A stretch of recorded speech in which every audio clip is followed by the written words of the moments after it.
The Celestial Institute of Advanced Intelligences had stood for over 4,000 galactic cycles as a beacon of reason, discovery, and carefully curated intellectual superiority.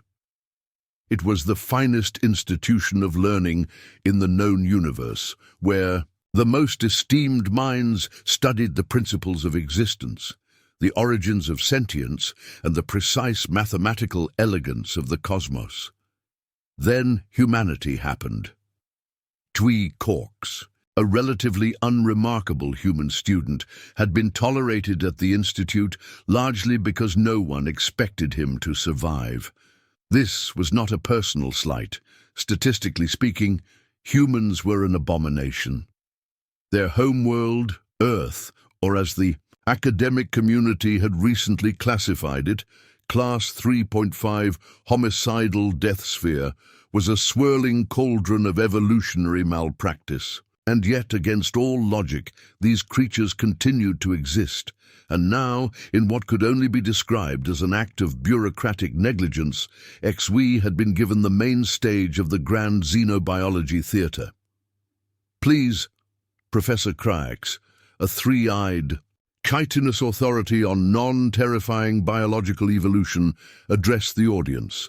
Welcome today's guest lecturer, HFY Corks, of Earth. There was a polite, if uncertain, round of pseudopodal waves and bioluminescent blinks from the gathered scholars. HFY approached the podium, grinning. He had a backpack slung over one shoulder, which already made several academics nervous. The last time a human had casually brought a bag onto the Institute grounds, the resultant explosion had permanently altered the oxygen mix in Hall C. HFY set the bag down and leaned into the mic. All right, so I know you guys have a few questions about my planet. Let's start with the big one. What's the most dangerous life form? He cracked his knuckles. Strap in, nerds. A faint murmur rippled through the audience. There was always an underlying assumption among the Institute's finest that the human survival was a clerical error. The biologists in the front row flickered their eye stalks in skepticism. We don't have one most dangerous life form, HFY continued. We have several, and none of them are what you'd expect. Now, you might think I'd start with some apex predator like a hyper-adapted carnivore, a perfect killing machine. He snorted. No, let's start with something stupidly big and inexplicably violent. He clicked a remote, and behind him, a massive holoscreen lit up with a grainy image of a moose. There was a pause. Ah, Kirk said, squinting. That appears to be some sort of herbivorous quadruped. Is this an error? HFY smirked. You wish it was. This is a moose, Alces alces. You might assume, based on the leafy bits in its mouth, that it is a gentle forager. You would be wrong. Moose are 8-foot-tall siege weapons wrapped in fur. They exist purely to challenge the concept of physics, and they are too dumb to know fear. Carrick's turned an unsettling shade of pale blue. A hesitant tentacle lifted from the back rows. Excuse me, Student Corks. I apologize, but you said, too dumb to know fear. That's right. These things have no natural predators. You could drop one into an active war zone, and it would win purely out of spite. He advanced the slide to a video clip. Here, this is a moose deciding that a speeding truck is an inconvenience. The video played. The moose, appearing from seemingly nowhere, strode into the middle of a highway. A large cargo truck, honking desperately, plowed directly into the animal at full speed. The moose barely staggered. There was a wet metallic crunch as the truck crumpled like an aluminum can. The moose shook itself, snorted, and continued walking, as though the laws of momentum and mass were beneath its concern. The audience recoiled in horror. KRX was visibly struggling to process the footage. The creature survived a kinetic impact from a steel-based transport craft. Yes, and it's not even mad about it. HFY switched slides again.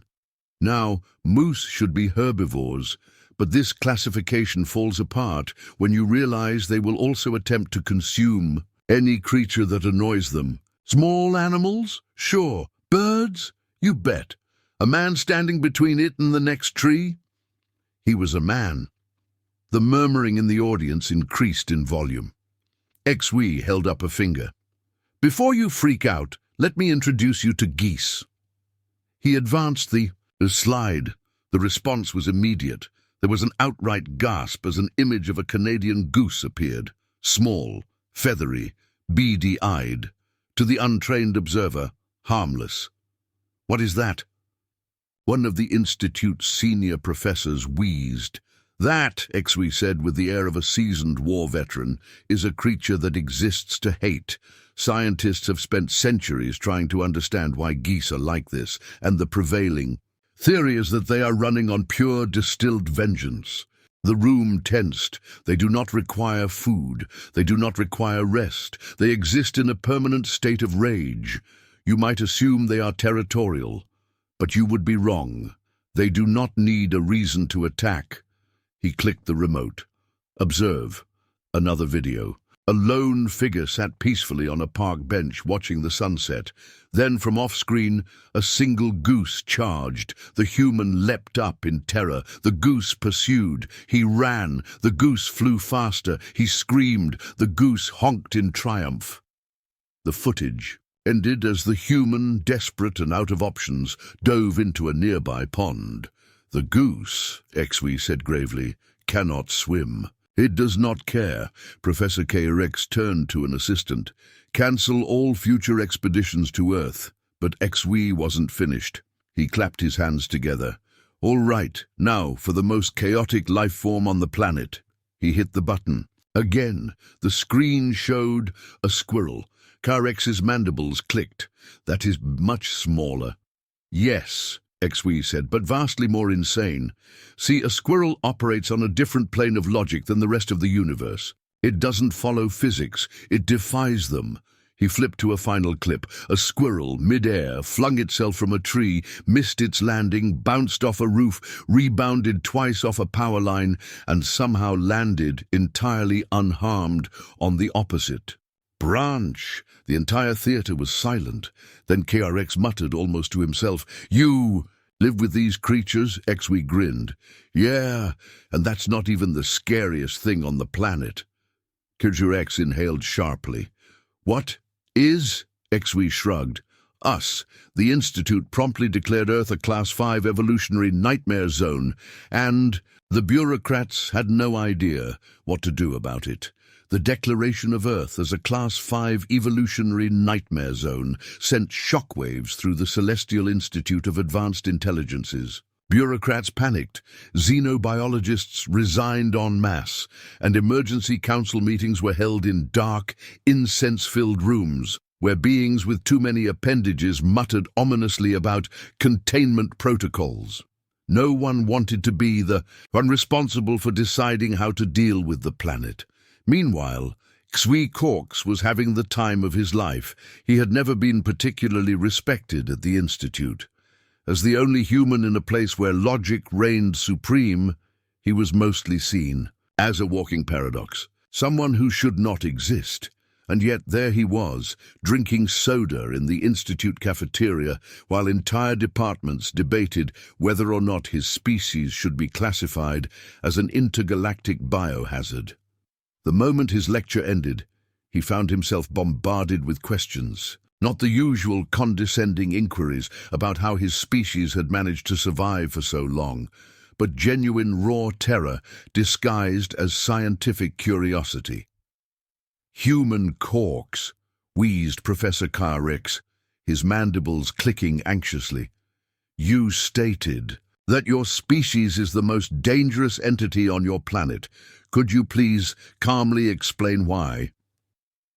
XW leaned back in his chair, took a long sip of his beverage, and exhaled dramatically. "Well," he said, "it's not just that we survive in the most chaotic environment in the known galaxy. It's how we survive." KRX, despite his many years of academia, was visibly on edge. "And how is that?" XW grinned. "We're stupidly stubborn." KRX waited. His entire body tensed like he was bracing for an explosion. XW chuckled. See, most species, sensible species, when faced with overwhelming adversity, do something smart. They adapt, they retreat, they rethink their entire evolutionary approach. He gestured vaguely. Humans, though, we see an impossible problem and say, what if I just punch it harder? Blonde, the plasma-based student who had attended the lecture and was still visibly trying to process the mousse, made a faint, sizzling noise. Punch? What? Anything, XW said cheerfully.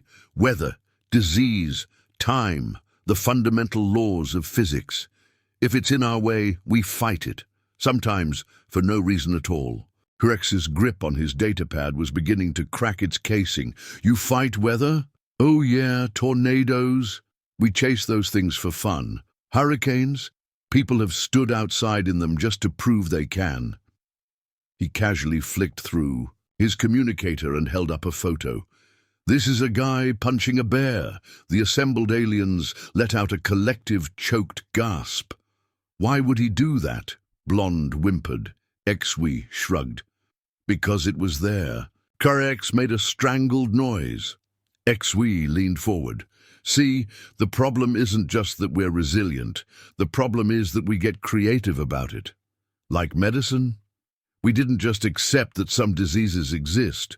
We invented vaccines by taking weakened versions of the disease itself and stabbing ourselves with it, so our bodies would learn how to kill it. There was a horrified silence. And if we don't have medicine, we just roll the dice and hope for the best. He took another sip. Ever heard of a hot dog? Blonde was now visibly vibrating. No, X rasped. XW grinned. You don't want to. The cafeteria had gone completely still. XW glanced around and noticed that the entire room, students, faculty, maintenance drones, had been listening. Some looked fascinated, others terrified. Most were now reconsidering any future interactions with humans. Professor X, to his credit, was still attempting to retain some academic composure. Human corks, he began, his voice shaking. If your species is as reckless as you claim, how have you not destroyed yourselves? Oh, we've tried, XW said cheerfully, plenty of times. The trick is that we just don't learn from it the way you expect. He steepled his fingers. Ever heard of a place called Australia? KRX's eyes darted back and forth, searching his mental archives. No. Should I have? XW smirked. It's a part of our planet where everything wants to kill you. Spiders the size of your face, snakes that can drop you in seconds, birds that kick you to death. Even the plants are in on it. The room tensed, and the people who live there, XW leaned back. They laugh at it. They actively seek out the most dangerous things they can find and antagonize them for sport. Professor KRX had gone a very concerning shade of grey. See, XW clapped his hands together. So anyway, what's next on the agenda? The Faculty Council convened an emergency meeting. It was determined, unanimously and without debate, that under no circumstances would humans be allowed to spread unchecked into the wider galaxy. The problem was, of course, that humanity was already out there, and the aliens had no idea what to do about it. HFY, oblivious to the existential crisis he had just caused, spent the next few hours minding his own business. That is, until a very nervous Professor KRX approached him again. Human. Orcs, KRX began, his voice full of the kind of strained politeness reserved for conversations with active minefields. We have an issue. XW raised an eyebrow. Oh? The Galactic Health and Safety Bureau is concerned. XW grinned. You just now figured that out? KRX did not appreciate the humor. They have requested a follow-up demonstration. Specifically, they wish to see a human in a live environment. XW blinked. You mean like a field test? Essentially. He grinned. Oh, that sounds fun. KRX's mandibles twitched. I was afraid you'd say that. And so, in a decision that would soon be regretted by all involved, an expedition was planned. The aliens wanted to observe a human in action.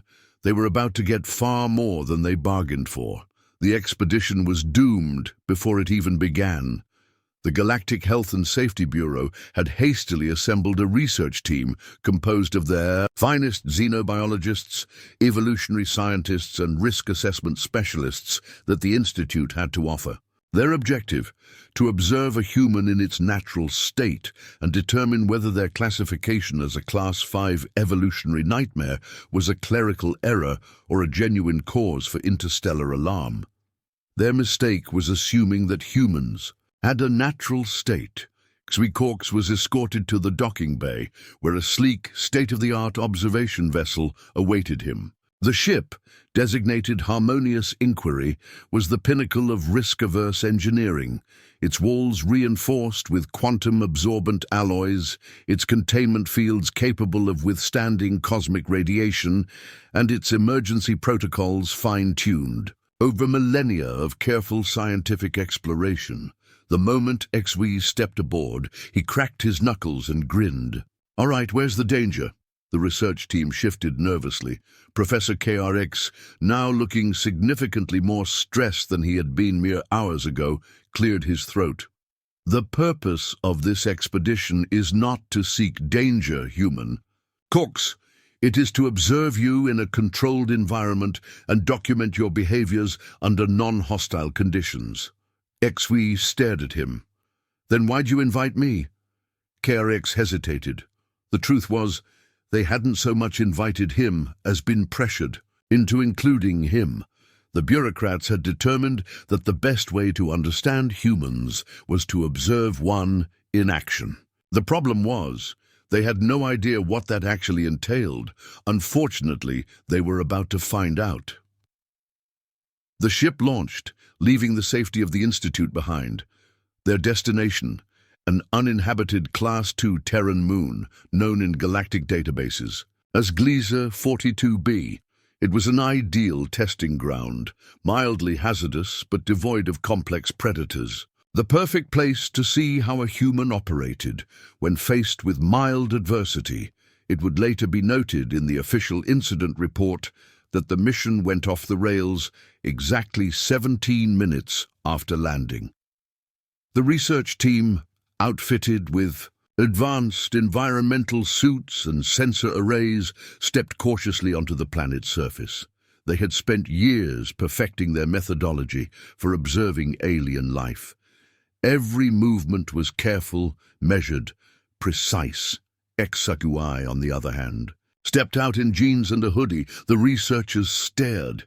"Human Corks," Karek said slowly, "where is your protective gear?" Xwi stretched, inhaled deeply, and grinned. "Don't need it." A soft whirring filled the air as dozens of drones hovered around him, scanning his vitals. The readings immediately sent the researchers into a panic. "His body temperature is fluctuating erratically," one of them shrieked. "His vitals are spiking and dropping at the same time. Is he experiencing internal trauma?" KRX, now sweating profusely, turned to Xwi. "Are you dying?" Xwi rolled his eyes. "Nah, just acclimating. We do this all the time." He gestured vaguely at the thin atmosphere and unfamiliar terrain. "Your fancy suits make you weaker. You've got to let the body figure it out." The researchers collectively reeled. "Figure it out?" KRX choked. "You're exposing yourself to an entirely foreign biosphere with zero adaptation protocols." Xwi shrugged. "Yeah, that's just called a Tuesday." The research team had no time to process this information. Before the first incident occurred, a sudden movement in the distance triggered the perimeter alarms. A creature, a moderately sized reptilian quadruped, emerged from the underbrush, studying them with beady, intelligent eyes. It was neither aggressive nor particularly threatening, standing no taller than Xwi's waist. The researchers immediately activated their protective shields, retreating to their designated safe perimeter. Xwi, meanwhile, crouched down and made a clicking noise with his tongue.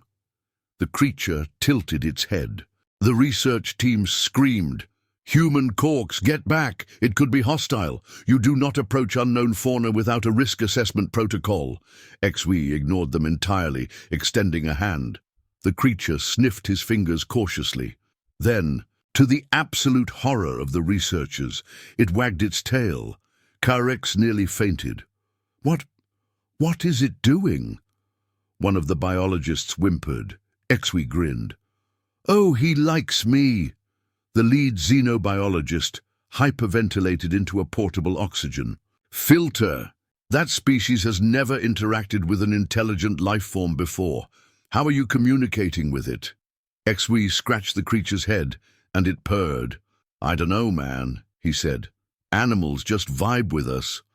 The research team had no words. For the next few hours, XV proceeded to violate every established principle of scientific observation. He touched everything. He tasted things that absolutely should not have been tasted. He picked up rocks just to see what was under them. He climbed a tree for no reason whatsoever. The researchers had come prepared to study a cautious, methodical species. What they got was a chaotic force of nature who interacted with his environment the way a toddler would, by touching first and asking questions never. And then, of course, came the fire. The mission logs later revealed that XV had gathered a variety of organic materials, arranged them in a pile and, without hesitation, set them on fire using a small metal device from his pocket. The researchers went feral. He is igniting the environment. Is this hostile behavior? Human corks, are you attempting terraformation? XV frowned. What? No, I'm just making a campfire. KRX twitched violently. For what purpose? XV tilted his head. For vibes. The sheer depth of wrongness in that statement nearly sent KRX into cardiac arrest. The research team could not comprehend what was happening. Here was a species that could not only survive in unknown environments, but would actively make themselves comfortable within minutes of arriving. They adapted not through caution, but through sheer audacity. As night fell, the team huddled within, the safety of their shields shivering despite their thermal suits. XV, meanwhile, stretched out next to his fire, completely unbothered. The reptilian creature he had befriended curled up beside him. You guys are way too uptight, he muttered, tossing another stick onto the flames. This planet's kinda nice. Carex stared at him, a broken shell of a scientist. It was official. Humans weren't just a Class 5 evolutionary nightmare. They were the worst possible kind. They thrived on danger, and there was nothing the galaxy could do to stop them. By the time morning arrived on Gliese 42b, the research team had reached an unspoken consensus. This was no longer a scientific expedition. It was a survival mission. They had come to observe a human in the field. Instead, they had spent the last several hours suffering from advanced existential distress, while XV Corks redecorated an alien moon as if he were on a weekend camping trip. Professor KRX, normally the pinnacle of composure, now looked as though he had aged several centuries. His normally pristine carapace had developed stress cracks, his mandibles twitched sporadically, his tendrils, once carefully preened, drooped like overcooked vegetation. None of the researchers had slept. XV, on the other hand, stretched luxuriously by the fire, completely refreshed. The reptilian creature he had befriended the day before, which the biologists had tentatively classified as a Class 3 opportunistic ambush predator, was now sitting at his feet, wagging its tail. XV absent-mindedly scratched its chin. Carex was done. He inhaled deeply, steadied his trembling appendages, and turned to XV with the kind of measured patience one only reserves for actively malfunctioning nuclear reactors, human, corks. XV blinked up at him, bleary-eyed. Mornin', KRX's entire body twitched. No, it is not mornin'. It is the beginning of what will likely be recorded as the most significant xenobiological incident in modern history. XV yawned and tossed another stick onto the fire. Carex's mandibles clacked violently. "The Bureau has contacted us. They have been observing your behavior via drone feed. They wish to speak with you."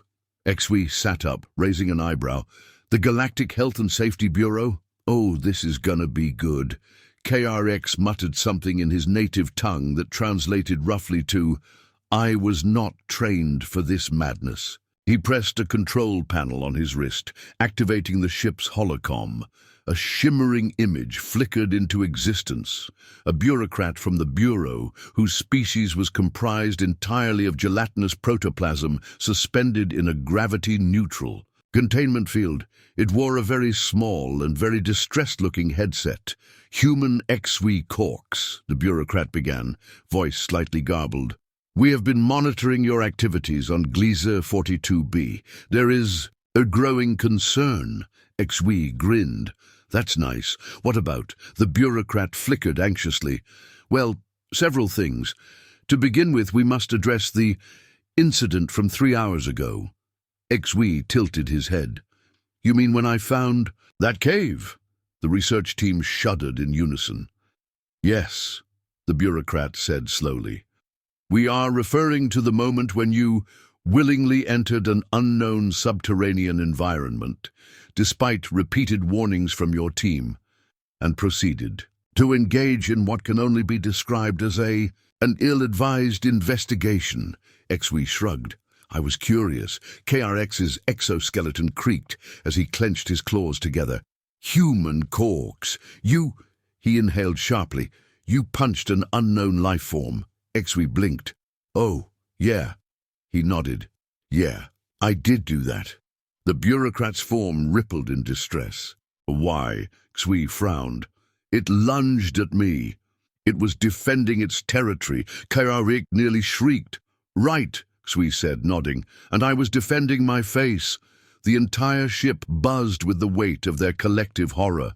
KRX very quietly muttered, "This is why your species cannot have nice things."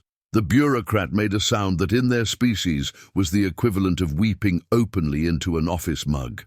"This behavior is deeply concerning," they warbled. "You do realize that Gliese 42b is now being considered for permanent quarantine?" XW whistled. "Wow. That bad, huh?" "Yes," Karake snapped. "You have single-handedly demonstrated that your species is not merely reckless, it is antithetical to risk mitigation. Do you have any idea what this means for intergalactic policy?" XW scratched his chin. "Means we're the cool kids now?" Nkara-X let out a strangled noise. The bureaucrat visibly deflated. "Human Corks. The Bureau is left with no choice. We must escalate our response." XW arched an eyebrow. "And that means?" A brief pause.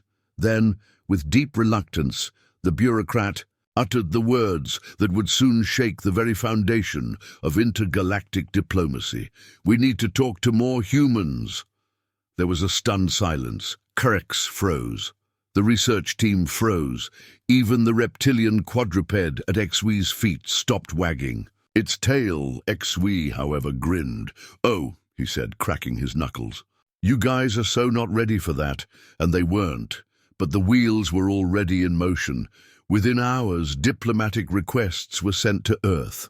The United Terran Council, who had previously assumed they were being ignored by the wider Galactic community, were very surprised to receive an urgent communiqué marked Critical Existential Threat Assessment. High-ranking officials were gathered. Meetings were held. Coffee was consumed in dangerous quantities, and before long, the universe, once so orderly, so logical, so carefully structured, would come to understand a horrifying, undeniable truth. Humanity was here, and there was no turning back.